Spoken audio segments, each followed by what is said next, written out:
Welcome to this explainer. Look, if you've ever tried to look into government licensure, you already know it can feel a lot like trying to navigate a giant maze while entirely blindfolded. Well, today we're taking the blindfold off. If you've been thinking about stepping into a classroom to make a real difference, consider this your ultimate survival guide to becoming a substitute teacher in Tennessee.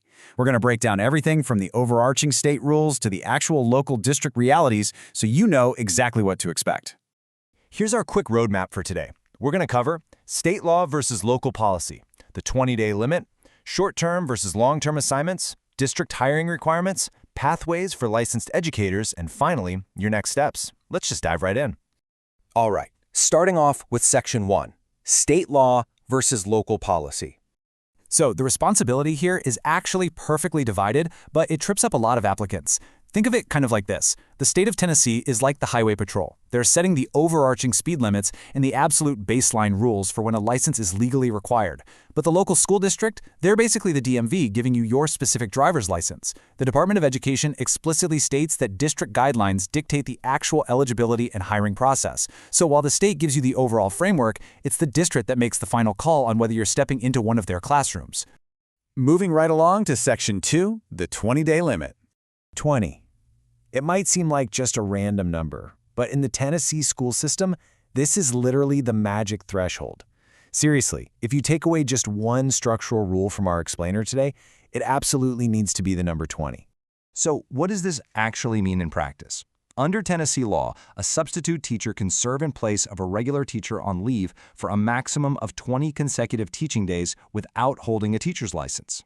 The absolute key word here is consecutive. You're stepping into the shoes of one specific teacher for a set block of time. But the very moment you cross into day 21, the whole game completely changes. That threshold instantly triggers strict new state licensure expectations. Which naturally leads us to the single most common question applicants ask. Do I actually need a teaching license to do this? And the answer is a resounding, well, it depends. It depends entirely on which side of that 20-day line your assignment falls on. And that brings us to Section 3, short-term versus long-term. The divide here is super clear.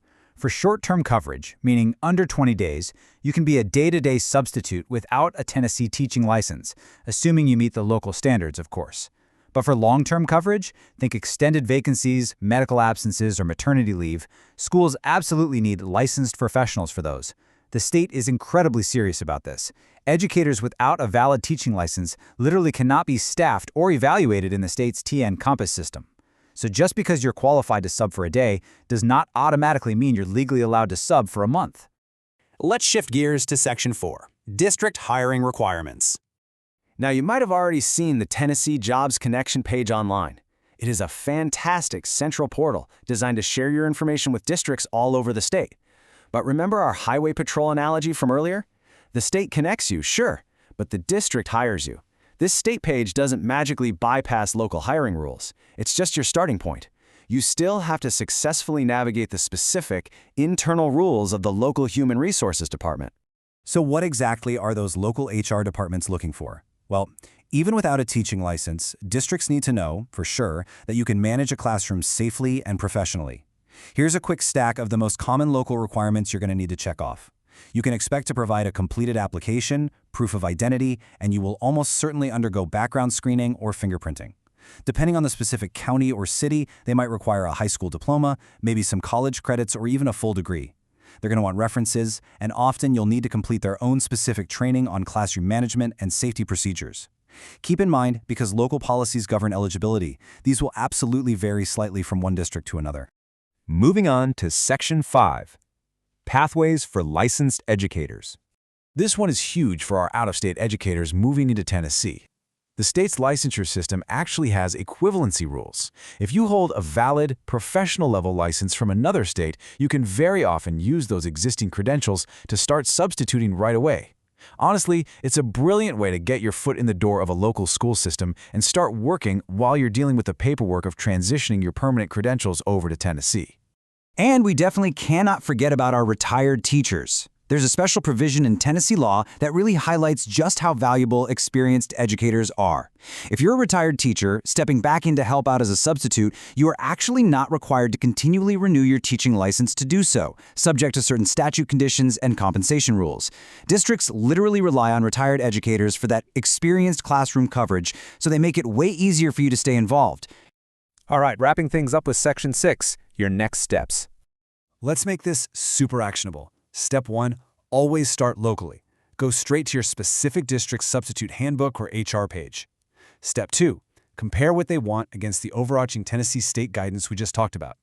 Step 3, get your paperwork together before you even apply. Transcripts, ID, references, any past school experience. Having the whole shebang ready prevents those incredibly frustrating delays later on. And finally, Step 4, communicate. Just ask the district directly if the role is strictly short-term or if they have a clear pathway for you to take on long-term assignments if that's what you're aiming for. Trust me, a few minutes of upfront research is going to save you hours of headaches later. Substitute teachers play a critical role in keeping Tennessee classrooms open and learning on track when regular teachers are absent. It's so true. Schools desperately need you. During flu season, those heavy testing windows, or just unexpected emergencies, you are the person who steps in to save the day. By mastering these rules today, you've taken the very first real step in making a tangible difference in your local schools. So here's my final question to you. Now that you actually know the roadmap, what is stopping you from stepping up to the whiteboard? Thanks so much for joining me for this explainer, and I'll see you next time.